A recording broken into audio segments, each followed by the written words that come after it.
Hola, muy buenas a todos. Hoy, antes que empiece a hacer el video, quería anunciar que hemos creado una página de Facebook, un grupo de, digamos, de youtubers que nos dedicamos a hacer vídeos de tecnología, de electrónica y de ciencia en general. Y les dejo el link en la descripción por si están interesados, ya que hay material y canales muy buenos y les recomiendo que lo visiten. Así que les dejo el link en la descripción de esta página de Facebook. Y bueno, hoy les quiero explicar lo que son estas dos cosas, que bueno, son la misma en realidad. Se llaman pues módulos o células de Peltier, que básicamente se basan en el efecto termoeléctrico para, a partir de una tensión aplicada a ellas, pues nos generan por un lado mucho calor y por el otro mucho frío, es decir, una diferencia de temperatura entre sus dos extremos. Básicamente, este efecto termoeléctrico es lo mismo que ocurre, por ejemplo, con los termopares, pero a la inversa. Los termopares, que están basados en el efecto Seebeck, lo que hacen es, cuando tenemos una unión de dos metales, ¿ok? Digamos que la diferencia, un cambio de temperatura genera en los dos extremos, es decir, en los dos extremos del cable conectado, nos genera una diferencia de potencial. Pues esto funciona de la misma manera, básicamente. Lo único que también funciona al revés. ¿Qué quiere decir esto? Que nosotros le aplicamos tensión y nos da una diferencia de temperatura, ¿ok? Por lo tanto, usos de este tipo de placas. Pues esto básicamente se utiliza, por ejemplo, para neveras portátiles, para enfriar CPUs en muchos casos. A veces gente lo usa para eso. Y para cualquier cosa en la que necesitamos frío de una manera rápida y práctica y con poco espacio y hacer posible sin ruido, sin movimiento, que es como lo hace esto.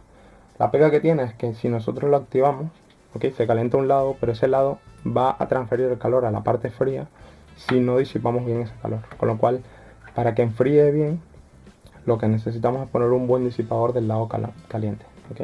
Eso hace que se disipe el calor del lado caliente y siga habiendo una diferencia de temperatura y cada vez sea más fría uno de los lados. Puede llegar a ser tan frío de que lo toquemos y nos quema de lo frío que está.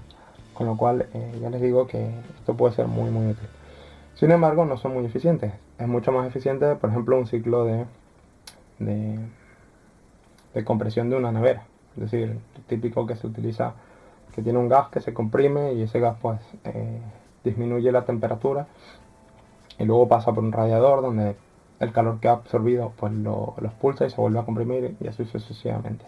En este caso pues la eficiencia suele ser de un 5 o un 10% y en el otro, en el del ciclo de compresión, puede llegar a un 50%, incluso supongo que más en la actualidad, no lo sé. Pero por ahí está, es decir, esto no es tan eficiente, eso sí, es mucho más práctico. Y además esta tiene otra característica, y es que si nosotros en vez de aplicarle tensión le aplicamos una diferencia de temperatura en sus terminales, en sus extremos, perdón, nos genera en sus terminales una diferencia de potencial. De hecho, si se fijan, nada más yo tocarla, ¿ok? Como la mesa está más frío y mi mano estará a 30 y algo grados, 37 y medio creo que es, a lo mejor si no estoy enfermo, pues ya genera pues 30 milivoltios, que dirán, pues no es nada, no, pero esto se puede mejorar, yo les voy a explicar cómo. Así que lo primero que voy a hacer es mostrarles una cosa. Si se fijan, de este lado 33 grados, más o menos, ¿ok?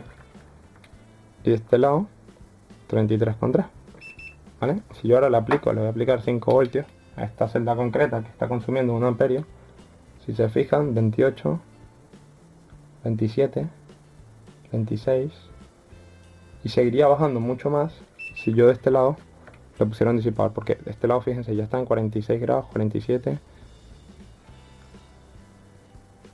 50, 52. Como pueden ver, este lado se calienta mucho y el otro lado se enfría mucho. ¿Qué pasa? Que si nosotros ponemos un disipador en el lado que se calienta mucho, este lado se va a enfriar muchísimo. ¿Por qué?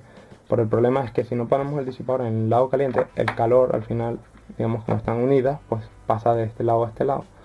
Y la parte que está enfriada, pues ya no se enfría porque la está calentando en el otro lado.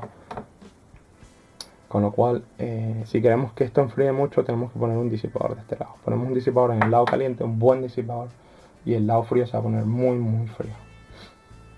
¿Ok? Así que ya saben si lo quieren usar. Y otra cosa que es interesante es que Si nosotros las usamos al revés, es decir, ponemos por ejemplo, esta parte en un sitio que se caliente mucho y esta parte la ponemos en un sitio que esté muy frío, o por ejemplo le ponemos el disipador en este caso en el lado frío, lo que vamos a conseguir es que la diferencia de temperatura nos genere una tensión. Ya les digo, no es muy eficiente, pero puede ser suficiente, por ejemplo, para alimentar un Arduino, si tuviéramos suficiente diferencia de temperatura. De hecho, yo le voy a poner el soldador, ¿okay? Si se fijan, va subiendo la tensión, 140 milivoltios, 200 milivoltios, pero el problema es que no sube tan rápido porque el otro lado también se está calentando. Pues si estoy tocando con un soldador